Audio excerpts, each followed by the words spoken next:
अनर्पित चरीं चिराद करुणया अवतीर्ण कलो समर्पयितुम् उन्नत उज्ज्वलरसां सभक्ति श्रियं हरिपुरट सुंदरदुति कदम्ब सन्दीपितः सदा हृदय कंदरे स्फुरतो वसचिनंदन राधा कृष्ण प्रणय विकृते ह्लादिन शक्तिरस्मा देकात्मनावपि भुवि पुरा देहभेदौ गतौ तौ चैतनाख्यं प्रकटमधुना तद्दयं चैकमाप्तं राधा भावदूते सुबलितं नौमि कृष्णस्वरूपम् श्रीराधया प्रणय महिमा कीदृशवानोइवा साध्य जनाद्भुत मधुरिमा कीदृशवामदीय सौखाञ्जस्य मदनुभवत कीदृशं वेति लोभा तद्भावाढ्य समजनि शचिगर्भ सिन्धौ हरिन्दौ ॐ अज्ञानतिमिरान्धस्य ज्ञानाञ्जनशलाकया चक्षुरुन्मीलितं येन तस्मै श्रीगुरवे नमः। वन्देऽहं श्रीगुरो श्रीयुतपदकमलं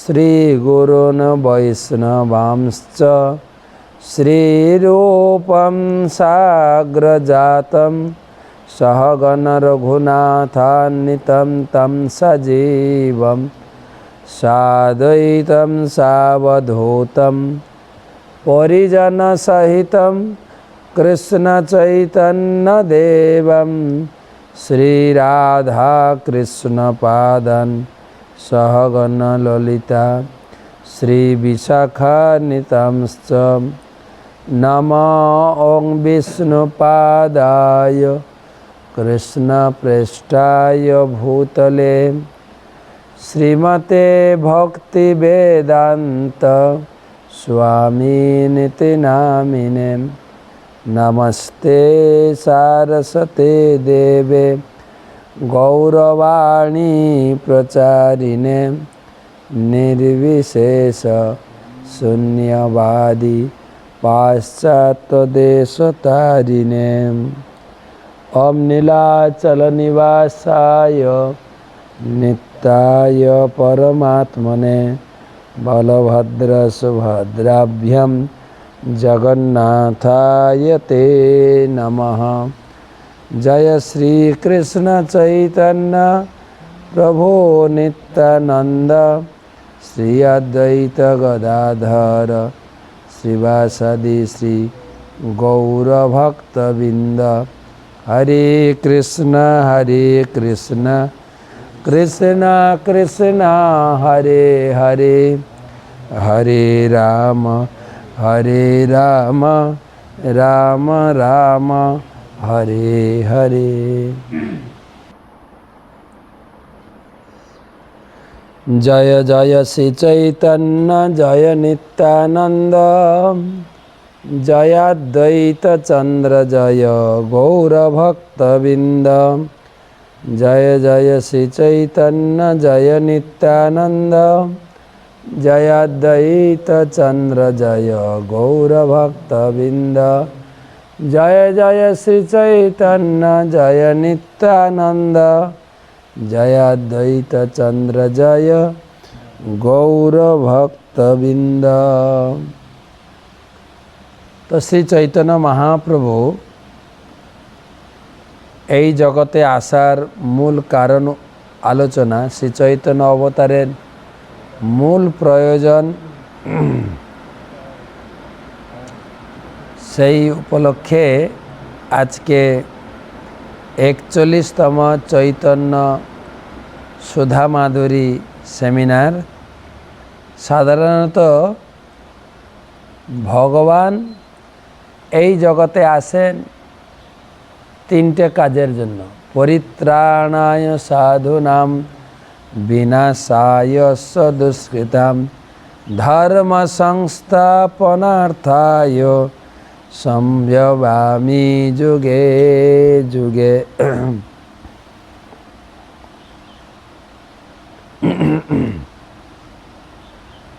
পরিত্রাণায় সাধুনাম, সাধুদের আনন্দ বিধান, অসুর বিনাশ আর ধর্ম সংস্থাপন, এই তিনটে ভগবানের আসার মূল কারণ। কিন্তু ভগবান কৃষ্ণ এবং চৈতন্যদেব এসেছিলেন অন্য কিছু উদ্দেশ্য নিয়ে।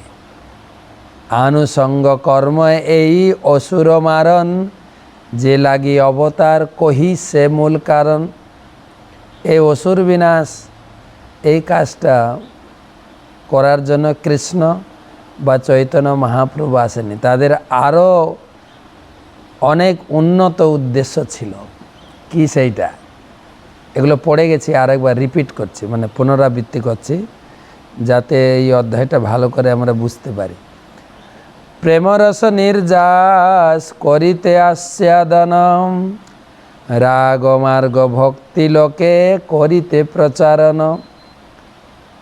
যে ভক্ত ভগবানকে প্রেম করে, ভালোবাসে, সেই প্রেমের গাঢ়তা কতটা। আমার গুরুদেব প্রায় ক্লাসে বলেন, রুক্মিণী দেবী বলছেন দ্বারকাতে একদিন কৃষ্ণকে, প্রভু তুমি সব কিছু জানো, ব্রহ্মা কী করে সৃষ্টি রচনা করছেন সেটা জানো, শিব কিভাবে এই লয়ের সময় লয় প্রাপ্ত করেন, ধ্বংস করেন সেটাও জানো, ইন্দ্র চন্দ্র বরুণ অনু পরমাণু সব কিছু তুমি জানো, একটা জিনিস জানো না, সেটা আমি জানি এবং রাধারানী জানি। ভগবান কৌতূহল বশতে জিজ্ঞাসা করল, কি এমন জিনিস আমার অজ্ঞাত? বলছে হ্যাঁ, সেটা আমি জানি এবং রাধারানী জানেন। ভগবান বলেন, রুক্মিণী তুমি বলো কোন জিনিস? বলছেন তোমার ভক্তরা তোমাকে কতটা ভালোবাসে, কতটা প্রেম করে সেটা তুমি জানো না। তো ভগবান সেই ভক্তের প্রেম মাধুর্য আস্বাদন করার জন্য, প্রেম রস নির্যাস করিতে আস্বাদন, তিনি ভক্ত ভাব, রাধা ভাব নিয়ে জগতে অবতীর্ণ হয়েছে। প্রথম হচ্ছে ভক্তের প্রেম আস্বাদন করবেন, দ্বিতীয় হচ্ছে জগতে সেই প্রেমের মাধুর্য রাগ ভক্তি প্রচার লোককে শেখাবেন। মহাপ্রভু আসার আগে এই রাগ মার্গের ভক্তি ছিল না, কেননা কৃষ্ণ হচ্ছেন রসিক শেখর কৃষ্ণ পরম করুণ। তিনি রসিক, তিনি সব রস আস্বাদন করবেন, আর শুধু তাই না, জগৎকে রস আস্বাদন করাবেন। কেন? তিনি পরম করুণাময়। রসিক শেখর কৃষ্ণ পরম করুণ, এই দুই হেতু হইতে ইচ্ছার উদ্গম। সারা জগৎ ভগবানকে ঐশ্বর্য জ্ঞানে পূজা করে, কিন্তু ভগবান বলছেন এই ঐশ্বর্য পূজাতে আমি খুশি হই না। ঐশ্বর্য জ্ঞানেতে সব জগৎ মিশ্রিত, ঐশ্বর্য শিথিল প্রেমে নাহি মোর প্রীত। ভক্ত গিয়ে ভগবানকে তুমি ভগবান, আমি তোমার দাস, তুমি আমাকে কৃপা করো, এতে ভগবান ততটা খুশি হন না। হ্যাঁ, বলছেন আমার ঈশ্বর মানে আপনাকে হীন, তার প্রেমে বশ আমি না হই অধীন। কেউ যদি আমার সামনে এসে বলে হে প্রভু আপনি হচ্ছেন প্রভু, আমি হচ্ছি আপনার দাস, এই কথাটা ততটা আমার ভালো লাগে না। বুঝে তোমার কি ভালো লাগে? মোর পুত্র মোর সখা মোর প্রাণপতি, এইভাবে যেই মোরে করে শুদ্ধ ভক্তি, আপনাকে বড় মানে আমারে সমহীন, সেইভাবে হই আমি তাহার অধীন। ভগবান নিজে বলছেন, কে যদি মনে করে যে আমি তার ছেলে, আমি তার সখা, আমি তার প্রাণপতি স্বামী, এই রকম ভক্তি করলে এই ভক্তিতে আমি খুব খুশি হই, ভগবান নিজে বলছে। আর কি না, আপনাকে বড় মানে সে বড়, সে আমার মা বাবা, সে আমার বড় ভাই, আমাকে শাসন করবে, এতে আমি খুব খুশি। আপনাকে বড় মানে অথবা সমান মনে করে, সখা মনে করে, অথবা আমাকে হীন মনে করে, মানে যেরকম মা যশোদা, এ অবোধ শিশু, হ্যাঁ, দুষ্টুমির একটা সীমা থাকে, আমিকে শাসন করব, দড়ি দিয়ে বেঁধে রাখব, এতে আমি খুশি হই। সেইভাবে হই আমি তাহার অধীন। আরেকটা কথা বলে আমরা আজকের আলোচনাতে দেব। মাতা মরে পুত্র ভাবে, করেন বন্ধন, অতিহীন জ্ঞানে করে লালন পালন, সখা শুদ্ধ সখ্যে করে স্কন্ধে আরোহণ। তুমি কোন বড় লোক, তুমি আমি সম। কে যদি আমার মা বাবা হয়ে আমাকে লালন পালন করে, আমার সখা হয়ে আমার সঙ্গে সক্ষরসে খেলাধুলা করে, তাতে আমি খুশি হই। আর প্রিয়া যদি মান করি করে ভৎসন, বেদস্রোত হইতে হরে সেই মরমন। যেরকম কখনো কখনো স্বামী স্ত্রী ঝগড়া লাগে আর স্ত্রী গালাগালি করে স্বামীকে, ভগবানও বলছেন যদি কখনো গোপীরা আমার উপরে অভিমান করে, আমাকে গালাগালি করে, আমার খুব ভালো লাগে। বেদস্তুতি হইতে হরে মন। আমরা বেদ বা বইয়ের অনেক গান স্তুতি দিয়ে ভগবানকে পূজা করি, স্তোত্র গাই। যেরকম দর্শনার্থীর সময় মন্দির খুললেই গোবিন্দম আদি পুরুষম তমহং ভজামি, অজ্ঞা নিজস্ব সকলেন্দ্রিয় বৃত্তিমন্তি, পশ্যন্তি পান্তি কলয়ন্তি চরম জগন্তি, আনন্দ চিন্ময় সদুজ্জল বিগ্রহস্য গোবিন্দমাদি পুরুষম তমহং ভজামি। কত সুন্দর স্তুতি করছি, কিন্তু তার থেকে বেশি তিনি খুশি হন যে গোপীরা যখন আমাকে গালাগালি করে, তাতে খুশি হয়ে গেছে। এই শুদ্ধ ভক্ত লইয়া করিনমু অবতার, করিব বিধ অদ্ভুত বিহার। এইভাবে বৃন্দাবনের আমার সব পার্শ্বদের নিয়ে আমি এই জগতে অবতীর্ণ হব, আর বিভিন্ন প্রকার অদ্ভুত লীলা প্রকাশ করব। কি অদ্ভুত না, বৈকুণ্ঠাদে নাহি যে লীলার প্রচার, সে লীলা করিব যাতে মোর চমৎকার। বৈকুণ্ঠে যেরকম 5 প্রকার ভাব আছে না, বৈকুণ্ঠে 5 ভাব নেই, গোলক বৃন্দাবনে আছে। বৈকুণ্ঠে 2.5 ভাব আছে, 2.5। শান্ত আছে, দাস্য আছে, সখ্য হাপ। যেরকম বৃন্দাবনের সখ্য, সে কৃষ্ণের কাঁধে উঠেছে, কিন্তু বৈকুণ্ঠে বড় জোর হ্যান্ডশেক করতে পারবে, এর বেশি না। সেই জন্য বৈকুণ্ঠে যে লীলার রস নেই, সেগুলি আমি এখানে প্রচার করব চৈতন্য অবতারে। তো সেটাই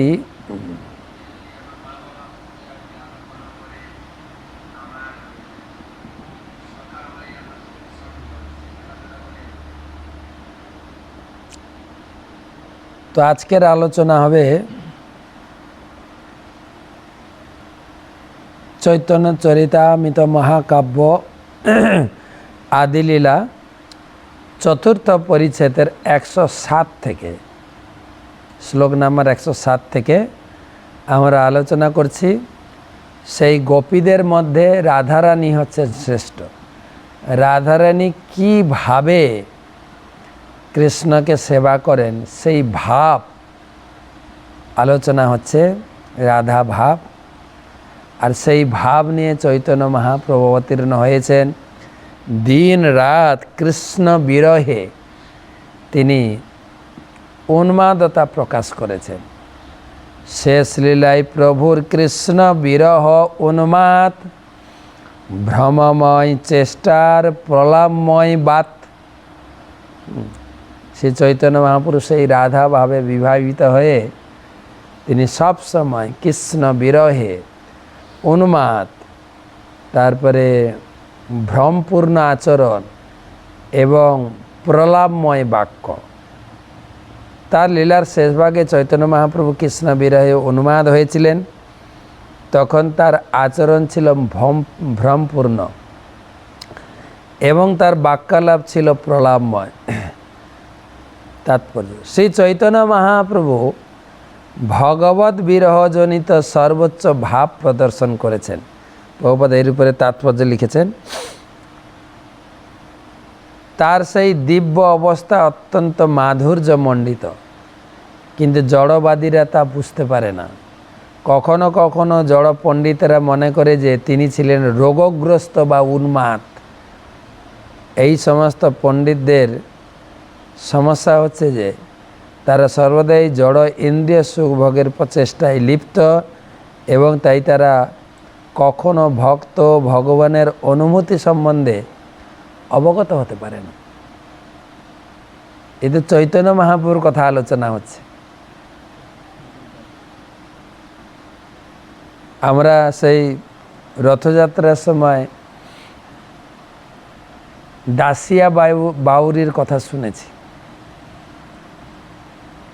বালিগ্রামের দাস, পুরী থেকে প্রায় 2 কিলোমিটার দূরে তিনি থাকতেন। সে ছিল ভগবানের পরম ভক্ত। দাস তো গরিব, ভিক্ষা করে জীবন ধারণ করত। আর এটা ছোট্ট ব্যবসাও ছিল, কাপড়ের ব্যবসা। কাপড় বিক্রি করে করে সে সংসার চালাত। আবার কখনো কখনো কাপড় বিক্রি করতে গিয়ে যদি কারো বাড়িতে কিছু ভালো ফল দেখে, আম, নারিকেল, কাপড় দিয়ে নিয়ে চলে আসতেন, পয়সা টয়সা নিতেন না, নিয়ে এসে জগন্নাথের জন্য পাঠাতেন। একবার গ্রামের লোক পুরীতে যাচ্ছেন, তো তারও ইচ্ছা হলো রথযাত্রার সময় পুরীতে যাব। তো লোকেদের জিজ্ঞাসা করে, আমাকে আপনারা একটু সঙ্গে নিয়ে যান? বলছে, হ্যাঁ চলো, সবাই তো যাচ্ছে, তুমিও চলো। তো তিনি পুরীতে গেছেন। তার আগে কোনো দিন সে পুরী যায়নি। জগন্নাথ সম্বন্ধে শুনেছে ভাগবত পাঠে, যায়নি। তো জগন্নাথকে দর্শন করছেন আকুল নয়নে। রথযাত্রার দিন 3টে বড় বড় রথ, আর রথে উপবিষ্ট হয়েছেন ভগবান জগন্নাথ দেব। এবং সে জগন্নাথ দেব তিনি, তার বড় বড় চোখ, কাঁসর বাজছে, ঘণ্টা বাজছে, সবাই ব্রাহ্মণেরা স্তুতি করছেন, ভক্তরা কীর্তন করছেন, হরিবোল, উলুধ্বনি, শঙ্করধ্বনি, হরিধ্বনি, পুরো পুরী একদম মুখরিত হয়ে উঠেছে। সে তো দাস, সবার সামনে যাচ্ছে না, রাস্তার এক কোনায় দাঁড়িয়ে ভগবানকে অপলক নয়নে দর্শন করে, চোখ তার বন্ধ হচ্ছে না। হে প্রভু, তুমি কত সুন্দর। আমি দাস হওয়া সত্ত্বেও আমার জন্ম হয়েছে গরিব ঘরে, কর্মফলের দরুন আমি অত্যন্ত গরিব। পুরীতে এসে তোমাকে দর্শন করার সৌভাগ্য আমার হয় না, কিন্তু আজ আমার সৌভাগ্যের উদয় হয়েছে। তুমি রথে বসেছ, তোমাকে দর্শন করার কেন তোমাকে মন্দিরে দর্শন করতে পারি না? মন্দিরে তো ঢুকতে দেবে না আমাকে, তাই তুমি কৃপা করে আমাকে দর্শন দিয়েছ, অহোভাগ্য। বলতে বলতে নাচছেন, গাইছেন, জয় জগন্নাথ, জয় জগন্নাথ, জয় জগন্নাথ। আর রথ চলছে, রথের সামনে যাচ্ছেন। সে দাস তো, নিচু জাতি, ব্রাহ্মণদের গায়ে লেগে যাবে, সে কে অপবিত্র হয়ে যাবে, কে কি বলে দেবে, যাচ্ছে না। দূর থেকে জগন্নাথ দর্শন করেছেন, জগন্নাথকে প্রণাম করেছেন, প্রার্থনা করেছেন এবং আত্মনিবেদন করে দিয়েছেন। তারপরে তিনি ফিরেছেন সন্ধ্যার সময়। সারা দিন সে সকালে গেছেন, সারা দিন কোনো খাওয়া দাওয়া নেই, ক্ষুধা তৃষ্ণা তার লাগেও নি। ভগবানকে দর্শন করে এতটা তৃপ্ত হয়ে গেছেন, ঘরে এসছেন, তার হাত পা ধুয়ে বসেছেন, তার স্ত্রী খেতে দিয়েছেন। একটা লাল থালা, মাটির থালা, গরিব লোক তো, মাটির থালা, ভাত আর দিয়েছেন শাক। গরিব লোক। আপনি আবার বলেন না রাত্রে আবার শাক খাওয়া যায়, ওটা আপনাদের নিয়ম, গরিব লোকের আবার নিয়ম। আমাদের শরীর ঠিক করা যে রাত্রে এটা খাওয়া যাবে না, এটা খাবে, এটা অনেক পরিমাপ করে খায়। গ্রামগঞ্জের লোকে যা পায় তাই খায়, তার কোনো শরীর খারাপ হয় না। তো দিয়েছেন খেতে। আর এই ভাতের থালা দেখে তার মনে পড়ে গেছে জগন্নাথের চোখ। আরে প্রভু আমার ঘরে চলে এসছেন, জয় জগন্নাথ জয় জগন্নাথ। ভাতের থালা ছেড়ে উঠে উদ্দণ্ড কীর্তন করছে, জয় জগন্নাথ জয় জগন্নাথ জয় জগন্নাথ। তো তার স্ত্রী বলছে, সে কি, আমার স্বামী এরকম করছে কেন? তখনকার দিনের লোকে জানতো, পুরীতে যে যায় না তাকে তন্ত্রমন্ত্র করে দিয়ে পাগল করে দেয়। আমার স্বামীকে এরকম কেউ কিছু করেনি তো। ও কান্না করছে আর স্বামীর দিকে তাকিয়ে। তো গ্রামে গেছে, গ্রামের লোকে ডেকে নিয়ে, আসুন আসুন, আমার স্বামী কি হয়ে গেছে, পুরী গিয়েছিল, কেউ তন্ত্রমন্ত্র করে দিয়েছে। গ্রামের বড় বড় লোকেরা, যারা বয়স্ক লোকেরা, তারা এসছেন, এসে দেখছে ও জয় জগন্নাথ জয় জগন্নাথ জয় জগন্নাথ, হে প্রভু তুমি কত দয়াময়, আমার ঘর পর্যন্ত চলে এসো, এই করে কীর্তন করছে, নাচছে। বলছে, এই দাসিয়া, যারা গ্রামের বয়স্ক লোকেরা, দাসিয়া তুমি ভাত খাচ্ছ না কেন, কি কীর্তন করছো? বলছে, আমি কি করে খাবো, দেখো এ তো জগন্নাথের চোখ। হ্যাঁ, জগন্নাথের চোখ। বলছে, দেখো, দেখেন জগন্নাথের চোখকে দেখবেন, চারিদিকে লাল, তারপরে সাদা, আর মাঝখানে কালো। ভাতের থালাটা ছিল মাটির লাল, তারপরে ভাত সাদা, আর মাঝখানে দিয়েছে কালো শাক। কি হয়েছে, জগন্নাথের চোখ না? ও তো দেখেন ভগবানকে দর্শন করে তার সেইটা চিত্তে গেঁথে গেছে। আমরা ফটো তুলি না, ফটো, কোনো ভালো লোককে দেখলে একটু সেলফি তুলি, বা কোনো ভালো জিনিস দেখলে ফটো তুলে নিয়ে আসি, প্রকৃতির কোনো বৈচিত্র্য বা ভগবানের রূপ। ও তো গরিব লোক, ফটো কোথায়, ক্যামেরা কোথায় পাবে, আর রিয়েলমি ফোন কোথায় পাবে, বা অপ্পো কোথায় পাবে? ও ফটো তুলেছে চিত্তে, ও এমনভাবে আকল ভয়ের দর্শন করেছে, ওটাই তার চিত্তে গেঁথে গেছে। যেখানে যায় ভগবানের চোখ দেখে। তখন গ্রামের লোকেরা অনুভব করলেন, আরে এ তো পাগল না, এ তো ভগবানের অনেক উন্নত ভক্ত। দাসিয়া, তোমাকে প্রণাম করি, প্রণাম। তোমার যে ভূতের রোগ হয়েছে, ওই রোগটা যদি আমাদের হইতো গো, তুমি অত্যন্ত ভাগ্যবান। আর স্ত্রীকে বলে, তুমি অত্যন্ত ভাগ্যবতী, এই ধরনের মহান স্বামী পেয়েছ তুমি। তুমি একটা কাজ করো, ভাতের থালাটা নিয়ে ঘেঁটে দাও, ঘেঁটে দাও, তাহলে ও খাবে, নাহলে ও ভগবানের চোখ দেখছে। ঘেঁটে দিতে ও খেলো। তো ঠিক সেই রকম মহাপ্রভুর কথা পড়তে মনে পড়ে গেল। মহাপ্রভু হা কৃষ্ণ, কথা কৃষ্ণ বলে কখনো কখনো উন্মাদ হয়ে পড়ে যেতেন কৃষ্ণ বীর। আর লোকে মনে করতে, কি মির্গি রোগ নাকি? হ্যাঁ, সেজন্য বলতে তারা বুঝতে পারে না। জড়বাদীদের মনোভাব অত্যন্ত জঘন্য। তারা মনে করে যে স্থূল জড়জগৎ যেমন তার ইন্দ্রিয় সুখভোগের কেন্দ্র, শ্রী চৈতন্য মহাপ্রভু অপ্রাকৃত কার্যকলাপও তেমন জড়বুদ্ধির বিকৃত বিচারের অধীন তারা মনে করে। এই দাসিয়া বাউরি নিয়ে অনেক কাহিনী আছে তার জীবনে। আপনাদের কাছে যদি থাকে শিল ভক্তি পুরুষোত্তম স্বামী মহারাজের শ্রী জগন্নাথ বই পড়বেন, সাধারণ লোক এটা ধরতে পারবে না। আর মহাপ্রভুর সেই ভাবও সেরকম ছিল। সাধারণ লোক মনে করতো তার মির্গি রোগ হয়েছে, এই হয়েছে। শিল স্বরূপ দামোদর গোস্বামী প্রমুখ আচার্যের মাধ্যমেই কেবল শ্রী চৈতন্য মহাপ্রভু তত্ত্ব অবগত হওয়া যায়। নদিয়া নাগরী বা অন্যান্য অপসম্প্রদায়ের মতবাদ কখনই স্বরূপ দামোদর বা ষড় গোস্বামীদের দ্বারা স্বীকৃত হয়নি। গৌরাঙ্গ নাগরী আদি অপসম্প্রদায়গুলি মতবাদ হচ্ছে কতগুলি বিষয়াসক্ত ভোগীর মন গড়া ধারণা। 13টা অপসম্প্রদায়ের মধ্যে একটা হচ্ছে গৌরাঙ্গ নাগরী। রাধিকার ভাব জয়ীছে উদ্ধব দর্শনে, সেইভাবে মত্ত প্রভু রহে রাত্রি দিনে। যেরকম ভগবান কৃষ্ণ যখন বৃন্দাবন ছেড়ে তিনি বলে গেছিলেন যে শীঘ্রই আমি চলে আসব। অনেক বৃন্দাবন বিরহে অবস্থা অত্যন্ত করুণ ছিল। ভগবান উপলব্ধি করে উদ্ধবকে পাঠিয়েছিলেন, আর উদ্ধবকে দেখে গোপিকারা খুব উল্লসিত হয়েছিলেন যে কৃষ্ণ আসবে। আর উদ্ধবকে দেখতে অবিকল কৃষ্ণের মতো,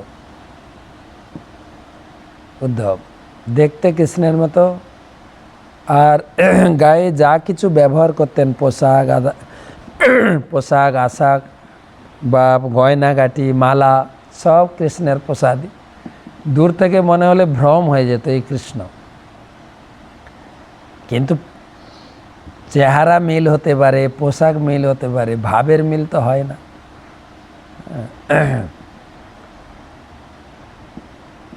যখন ভাবের মিল হতো না, তখন মনে করতো আরে এই কৃষ্ণ না, এ উদ্ধব। তো উদ্ধবকে দেখে রাধিকার যে ভাব হয়েছিল, কৃষ্ণ বিরহ আরো প্রবল হয়ে গেছে। সেই রকম চৈতন্য মহাপ্রভু সেই রাধা ভাবে কৃষ্ণ বিরহের ভাব তিনি জগৎকে প্রকাশ করিয়েছেন। এইভাবে ভগবানকে ভালোবাসতে হয়। তাৎপর্য, যারা চৈতন্য মহাপ্রভু চরণাশ্রিত তারা হৃদয়ঙ্গম করতে পারেন যে বিপ্রলম্ব ভাবে তার কৃষ্ণ আরাধনা হচ্ছে প্রকৃত ভগবত আরাধনা। বিরহের অনুভূতি যখন অত্যন্ত তীব্র হয় তখন শ্রীকৃষ্ণের সঙ্গে মিলনের স্তর লাভ হয়। তথাকথিত সহজিয়ারা সহজভাবে কল্পনা করে যে তারা বৃন্দাবনে শ্রীকৃষ্ণের সঙ্গে মিলিত হয়েছে। এই ধরনের কল্পনা তাদের কাছে লাভজনক হতে পারে, কিন্তু প্রকৃতপক্ষে শ্রীকৃষ্ণের সঙ্গে মিলন কেবল চৈতন্য মহাপ্রভু কর্তৃক প্রদর্শিত বিপ্রলম্ব ভাবের মাধ্যমে সম্ভব। কয়েকদিন আগে এক ভক্ত প্রশ্ন করেছিলেন, বৃন্দাবনে সহজিয়ারা কেমন বা বাবাজিরা কেমন? আমরা বৈদিক ভক্তির সাধন গুরুদেবের কাছ থেকে পেয়েছি। মঙ্গল আরতি উঠতে হবে, 16 মালা জপ করতে হবে, প্রসাদ খেতে হবে, কৃষ্ণ গীতা ভাগবতম পড়তে হবে, সাধুসঙ্গ করতে হবে, এটা বিধি, বৈদিক ভক্তি। তারা সহজভাবে বলে দেয়, না না এত কিছু লাগবে না, লক্ষ নাম জপ করো। আর তোমার স্বরূপ বলে দিচ্ছে, তুমি হচ্ছ ময়ূর, তুমি হচ্ছ মঞ্জরি, তুমি এভাবে কৃষ্ণের সঙ্গে মিলিত হয়। এই সহজভাবে বলে দেয়, যার জন্য সহজিয়া তাদেরকে বলা হয়। সেই জন্য এখানে বলেন এই তাৎপর্য তাদের নিন্দা করছে। এরকম ভাবে ভগবানের সঙ্গে মিলিত হওয়া সহজ।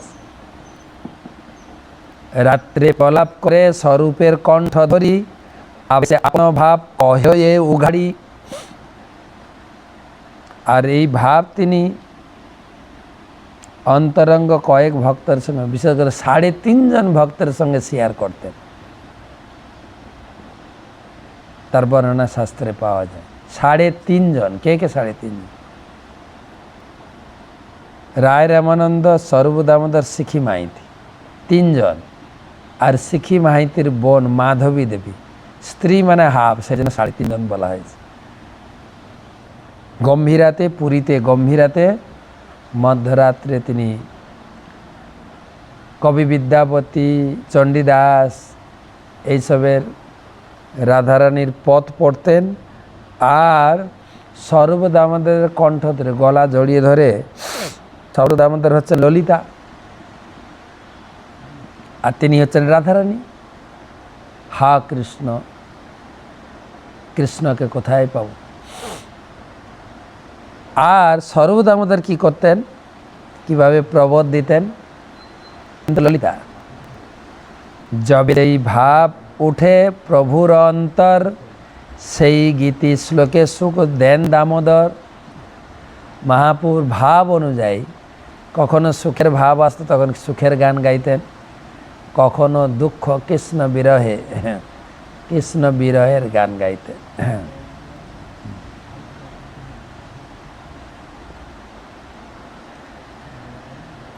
এবে কার্য নাহি কিছু এসব বিচারে, আগে ইহা বিবরিব করিয়া বিস্তার।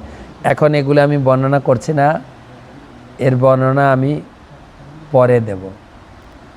পূর্বে ব্রজে কৃষ্ণের বিবয়ক্রম, কৌমার পৌগণ্ড আর কৈশোর অতি মর্ম। পূর্বে ব্রজে কৃষ্ণের ত্রিবিধ বয় ধর্ম, কৌমার পৌগণ্ড আর কৈশোর অতি মর্ম। কৌমার মানে হচ্ছে শিশু বয়স, পৌগণ্ড 5 বছর পরে, আর কৈশোর। তার মধ্যে কৈশোর লীলা বিশেষ তাৎপর্য। বাৎসল্য আবেশে কইল কৌমার সফল, পৌগণ্ড সফল কইল লইয়া সখা বল। কৌমার মানে 5 বছর বয়স পর্যন্ত বা 5 বছর, এটা সফল করেছেন পিতামাতার কাছে, বিশেষ জগন্নাথ মিশ্র সচিমাতা। আর মানে কৃষ্ণের কথা বলা গেলে মা যশোদার কাছে, নন্দবাবার কাছে কৈশোর লীলাটা উপভোগ করেছেন এই কৌমার লীলা, আর পৌগণ্ড লীলা উপভোগ করেছেন সখাদের সঙ্গে গোচারণে। কৈশোর বয়সে কি করেছেন?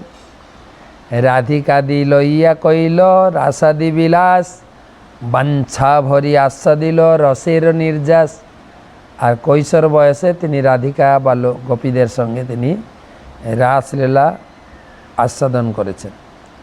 কৈশোর বয়সে কাম জগত সকল, রাসাদি লীলায় তিন করিল সফল। কৈশোর বয়সে কাম, তাই ভগবান বৃন্দাবনে 3 বয়সে 3টা উপভোগ করেছেন, কৌমার, পৌগণ্ড এবং কৈশোর। বিষ্ণু পুরাণ থেকে একটা শ্লোক উদ্ধৃতি দিয়ে কবিরাজ গোস্বামী এটাকে আরও সিদ্ধ করছেন, কোট করছেন। সোপি কৈশোরক বয় মানয়ন মধুসূদন, রেমে স্ত্রীরত্ন কুটস্থ, খপাসু খপিতাৎ হিত। শ্রীকৃষ্ণ কৈশোর বয়সে শারদ রজনীতে রত্ন সদৃশ গোপাঙ্গনাদের দ্বারা পরিবৃত হয়ে বিশেষ লীলাবিলাসের মাধ্যমে তার কৈশোর বয়সকে সম্মান করেছিলেন। এভাবেই তিনি সমস্ত জগতের দুর্ভাগ্য নাশ করেছিলেন। বাচা সুচিত সর্বরী রতিকলা প্রাগলভ্যয়া রাধিকাম, ব্রীড়া কুঞ্চিত লোচনাম বিরচয়ন্নগ্রে সখিনামসৌ। তদ্রোক্যরোহ চিত্র কেলিমকরি পণ্ডিত পারম গতঃ, কৈশোরয়ম সফলীকরতি কলয়ন কুঞ্জে বিহারম হরি। এই কৃষ্ণ পগলব্ধতা সহকারে সখীদের সামনে পূর্ব রজনীর প্রণয় ক্রীড়া বর্ণনা করলে লজ্জায় সংকুচিত হয়ে শ্রীমতী রাধারানী তার নয়নদ্বয় মুদ্রিত করেন।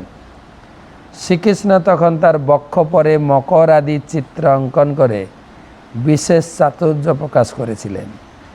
এই রকম রসক্রীড়ার দ্বারা কুঞ্জে বিহার করে হরি তার কৈশোর বয়স সার্থক করেছিলেন।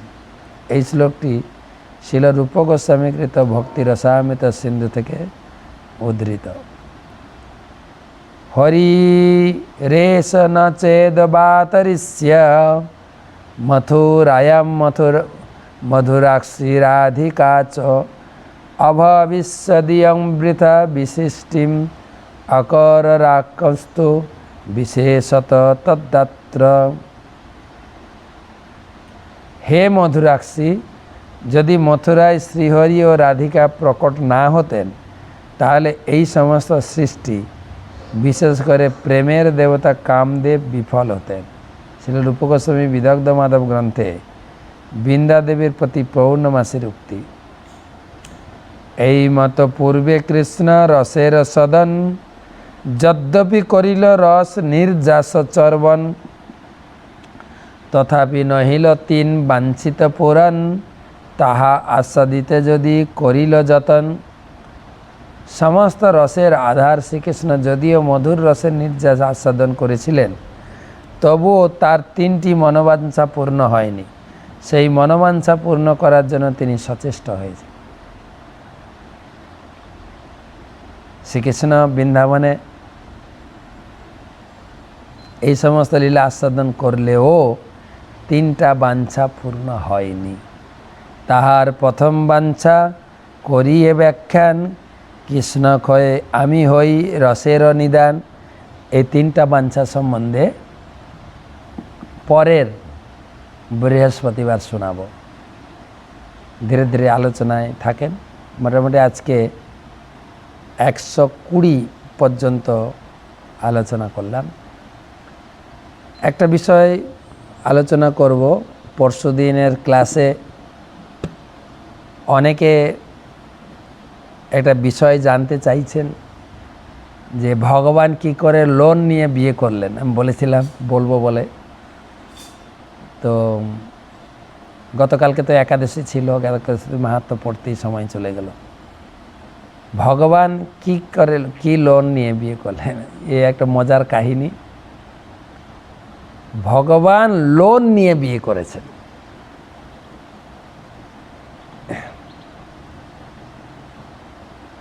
এমনি বলা হয় ভগবান ভারতে 4 জায়গায় থাকেন, নিত্য নিবাস করেন। তিনি বদ্রীনাথে উঠে সেখানে তপস্যা করেন, বদ্রীনাথে তিনি তপস্যা করেন।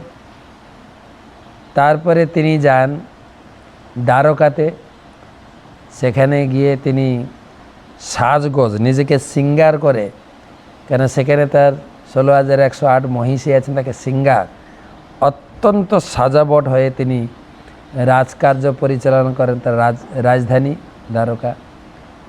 ওখান থেকে সে পুরীতে তিনি খাওয়া দাওয়া করেন, ডাইনিং হল রিসর্ট পুরী, আর শ্রীরঙ্গমে গিয়ে ঘুমান। তো ইনি এত আড়ম্বরপূর্ণ জীবন ভগবানের, টাকা কোথায় পান সাজগোজের জন্য? তখন বলা আছে তিনি বালাজি, তিরুপতিতে গিয়ে তিনি ওখানে ইনকাম করেন। তিরুপতি বালাজি প্রচুর, তার সঙ্গে আমাদের সারা বিশ্বের, শুধু ভারতের না, সারা বিশ্বের লোক গিয়ে ওনার সঙ্গে বিজনেস শেয়ার করেন, শেয়ার হোল্ডার। আমি এই বিজনেস করতে যাচ্ছি, হে প্রভু। বালাজি সাক্ষাৎ কৃষ্ণ। বালাজি মানে কৃষ্ণ, বালজি বালকৃষ্ণ। তুমি আমার এই বিজনেসের 20% শেয়ার, 50% শেয়ার, যা শেয়ার হোল্ডার করে বিজনেস শুরু করেন, যা লাভ হয় যতটা আপনি শর্ত করেছেন এগ্রিমেন্ট করে ততটা ওনাকে দিতে হবে। এটা ওনার বিধান। আসলে হয়েছে কি, ওনারও টাকা দরকার, সেজন্য বিজনেসে লাভও করে দেন। আপনি ওনাকে বিজনেস পার্টনার রাখবেন, বিজনেস আপনার লাভ হবেই। বালাজির কথা কেন না, ওনারও টাকা দরকার। আপনি বিজনেস করতে গিয়ে বিজনেসে লাভ দরকার, ওনারও টাকা দরকার। কেননা উনি বিয়ে করতে গিয়ে অনেক বড় একটা অ্যামাউন্ট, তিনি ধনকুবের স্বর্গের যে ক্যাশিয়ার, ওনার কাছ থেকে শর্ত করে লোন নিয়েছেন বিয়ের জন্য, এবং এই লোনের সুদ সহ তিনি ফেরত দেবেন বলে শর্ত করেছেন। কাহিনীটা এরকম, ভগবান কৃষ্ণ দ্বাপর যুগে বৃন্দাবনে অবতীর্ণ হলেন, তারপরে মথুরা, তারপরে দ্বারকা চলে গিয়ে তিনি 16,108 বিয়ে করে বিশাল সংসার পাতলেন। তারপরে কুরুক্ষেত্রের মাঠে যখন যুদ্ধ না করেছিলেন, কৌরব পাণ্ডবদের মধ্যে যুদ্ধ করালেন, সেই যুদ্ধ সময় একবার সূর্যগ্রহণ হয়েছিল। আর সূর্যগ্রহণকে কেন্দ্র করে সবাই তীর্থস্থান ব্রহ্মতীর্থে স্নান করতে গিয়েছিল। বৃন্দাবনবাসীরা, মা বাবা সখা সবাই গিয়েছিল। সেখানে কৃষ্ণের সঙ্গে দেখা হয় মা যশোদার। মা যশোদা বলছেন, কানাই, তুমি নাকি 16,108 বিয়ে করে বিশাল সংসার জীবন পালন করছো, কিন্তু আমি তো তোমাকে একটা নিজে হাতে বিয়ে দিতে পারলাম না, একটাও বিয়ে আমি উপভোগ করতে পারলাম না। এটা মায়েদের একটা ইচ্ছা। যখন কারো ছেলে হয় না, কোলে নিয়ে কত চিন্তা করে ছেলেকে নিয়ে। হ্যাঁ, তোমাকে ডিপিএসে পড়াবো বা পিপিএসে পড়াবো। হ্যাঁ, ডিপিএস দিল্লি পাবলিক স্কুল, নাম করে স্কুল পড়াবো। তুমি বিদেশ যাবে, বড় ডিগ্রি করবে, বড় ইনকাম করবে, চাকরি করবে, তারপরে সুন্দরী একটা বউমা নিয়ে আসবে, সে আমার সেবা করবে, আমাকে রান্না করে খাওয়াবে, আমার সেবা যত্ন করবে, আমার রাত্রে গা হাত ম্যাসেজ করে দেবে, টিপে দেবে, পা টিপে দেবে, নাকি গলা টিপবে কে জানে। যাই হোক, অনেক পরিকল্পনা করে। মা যশোদারও এরকম চিন্তা, একটাও বিয়ে আমি দিতে পারলাম না। তখন কৃষ্ণ বলছেন, মা, এই আহতে তো আমার কোটা পূর্ণ হয়ে গেছে, আর আমি এই আবার বিয়ে করবো না, তো বিলাস নিজে হাতে বিয়ে দেবো, কলিযুগে পূরণ করবো। সেই লীলা এটাই। তো সেই মা যশোদা হয়ে এসেছেন বকুল, তিনি চেন্নাইতে থাকতেন। আর ভগবান জগৎকে তপস্যার শিক্ষা দেওয়ার জন্য তিনি ঘুরতে ঘুরতে এসেছেন। তিনি তপস্যা করছেন। সেই আর পিছে অনেক বড় কাহিনী, ঘন্টা দুইকে লাগবে বলতে, সংক্ষেপে বলি। তিনি এসে সেই তিরুপতি হিল পর্বতে তপস্যা করছেন। এদিকে ব্রহ্মা, শিব তারা চিন্তিত, প্রভু কোথায়। তারা ঘুরতে ঘুরতে জানতে পারলেন প্রভু তপস্যা করছেন। তারা প্রভুর আহারদের জন্য তাইলেন লক্ষ্মীকে নিয়ে। লক্ষ্মী হচ্ছেন গোয়া সেজেছেন, আর ব্রহ্মা হয়েছেন গাভী, আর বাছুর হচ্ছেন শিবজি। তিনজন সেজে গুজে ওখানে একটা রাজা ছিল, তার নাম ছিল আকাশরাজ। ঘুরতে ঘুরতে ঘুরতে ঘুরতে সে গোয়ালিনী বলছেন, গাই কিনবে গো, গাই, গাই কিনবে গো, গাই, কে আছো? আর সে গাই কত সুন্দর দেখতে, স্বয়ং ব্রহ্মা। বাছুরও সুন্দর, আর মা লক্ষ্মী। তখন রাজার কাছে খবর গেছে, অতীব সুন্দর গাই বাছুর এসছে, বলছে নিয়ে নাও। আর গাইকে দেখে, বাছুরকে দেখে, লক্ষ্মীকে দেখে সে অভিভূত হয়ে গেছেন রাজা। তো তার ঘরে যে গোচারণ লীলা, মানে গাই চড়াতো গোয়াল, তাকে বলেছে এই গাইয়ের দুধ যেন আমার কাছে পাঠানো হয়। কিন্তু ঘটনা হলো কি, একসঙ্গে অনেক গাইয়ের সঙ্গে সেই গাই বাছুরকে নিয়ে যাওয়া হয় চড়াতে, কিন্তু ঘরে এসে দুধ পায় না, গাইয়ের ব্যাটে দুধ থাকে না, আর সে দুধ দেবে কি? এদিকে তিনি রাজা চিন্তা করে, আমার ঘরে দুধ আসছে না, দুধ কোথায়? হ্যাঁ, তারা তো বুঝতে পারছে না দুধটা কোথায় যায়। আর এদিকে রাজা রেগে অর্ডার দিয়েছেন, কালকে যদি আমি দুধ না পাই তোমার মৃত্যুদণ্ড হবে। আর এই লক্ষ্য রাখছে গাইটা যায় কোথায়, পুরো গাইয়ের পাল থেকে যায় কোথায়। দেখছেন এই গাইটা একটু আলাদা হয়ে গেল, আলাদা হয়ে এক জায়গায় দুধ ছাড়ছে, ঝরঝর করে গাইয়ের ব্যাট থেকে দুধ পড়েছে, মানে ওখানেই ভগবান বিষ্ণু আছেন, তাকে দুধ পান করাচ্ছে। আর এ তো মৃত্যুদণ্ড ঘোষণা হয়ে গেছে, দুধ না দিলে মরিয়া, মানে আমি নিজে মারা যাব, রাজা আমাকে মৃত্যুদণ্ড দেবে, আমি মরবো তো গাইটাকেও মার। হাতে কুঠার ছিল, ওখানে গিয়ে কুঠার তুলেছে, গাইটাকে হত্যা করবে। আর সেই গাইটাকে বাঁচাতে গিয়ে ভগবান বিষ্ণু মাটি থেকে বেরিয়ে গেছে, তখন কুঠারটা ভগবানের কপালে গেছে। অর্থাৎ সেই গোয়ালা প্রথম বালাজি দর্শন করেছে। সেই দর্শন করে, ভগবানকে দর্শন করে গোয়ালা অভিভূত হয়, আশীর্বাদ করলেন, এই জগতে তুমি আমার প্রথম স্বরূপ দর্শন কর। ওখান থেকে একটা ছোট্ট বালক মূর্তি ধারণ করে সেই কপাল ফাটা, সেই অবস্থা ঘুরতে ঘুরতে বকুলা দেবী তাকে দেখতে পেয়েছে। বকুলা দেবী তাকে নিয়ে লালন পালন করে, ঠিক আছে। সেইখান থেকে বালাজির এই পটি বাঁধা হয়েছে, সেই ইউরোপে আছে। তো তারপরে সেই বালক বড় হলো, বড় হতে হতে কিভাবে কিভাবে আকাশ রাজের কন্যা ছিল পদ্মাবতী, পদ্মাবতীর সঙ্গে প্রণয়, দুজনে ভাব বিনিময়ে এদিকে পদ্মাবতী বালা ফেলেছেন,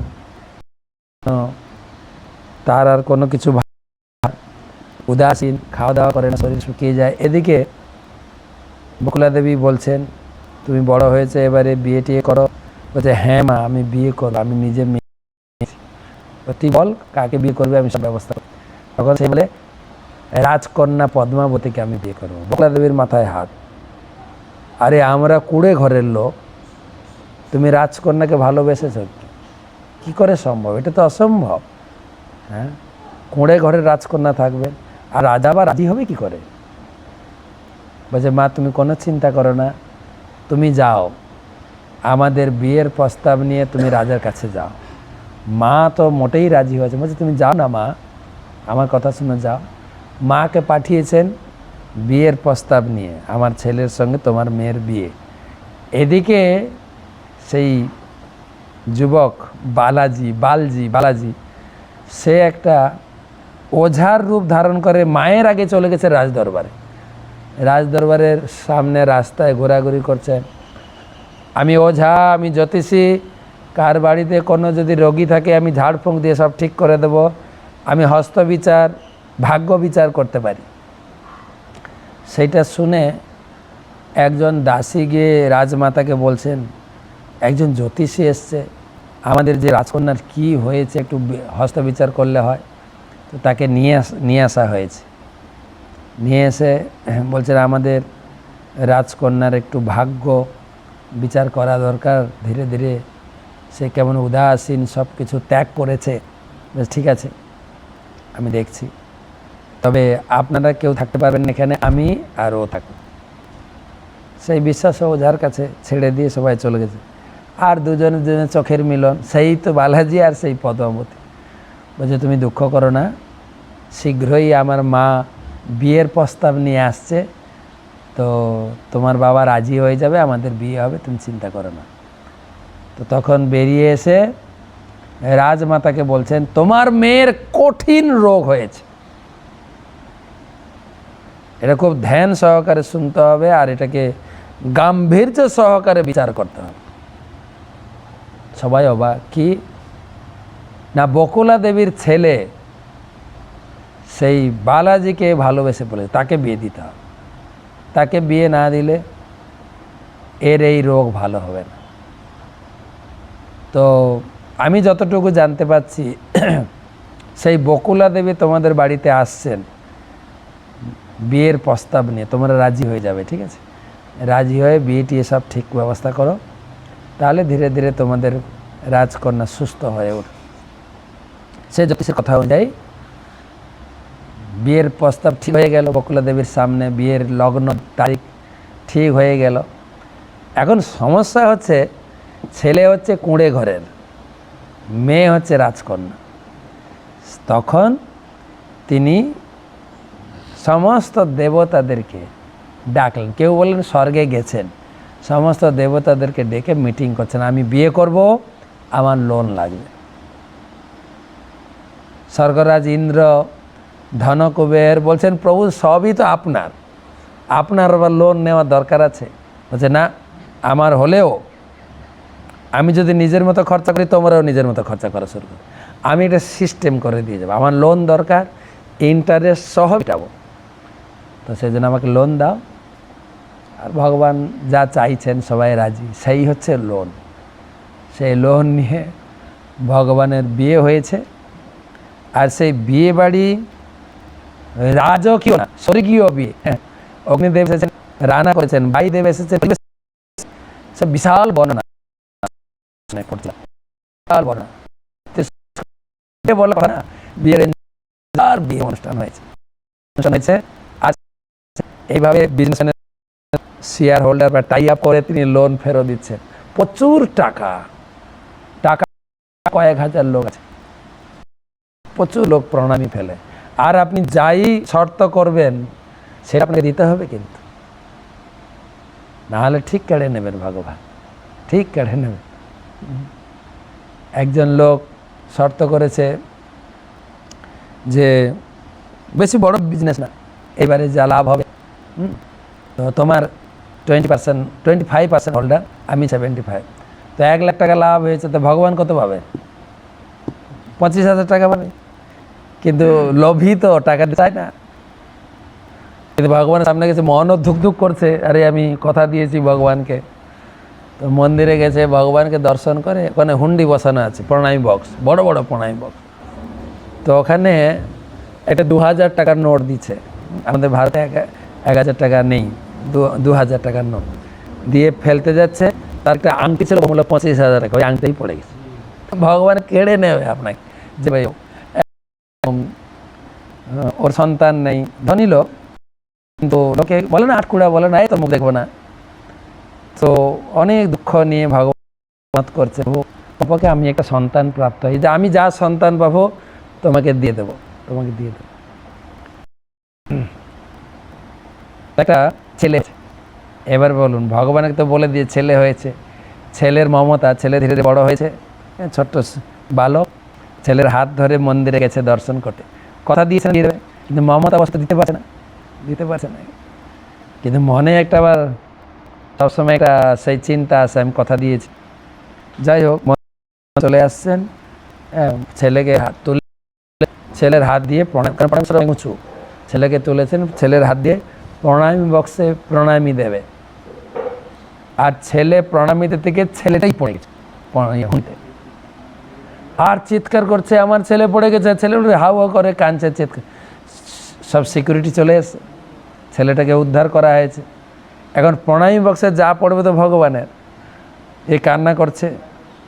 তখন ম্যানেজমেন্ট বসে মিটিং হলো, ফাইনাল হলো, প্রণামী বক্সে যা আসবে সব ভগবান, এই ছেলে বাড়ি যাবে না। আপনি শর্ত যা করবেন তা আপনি পাবেন, কিন্তু ভগবানকে দিতে হবে।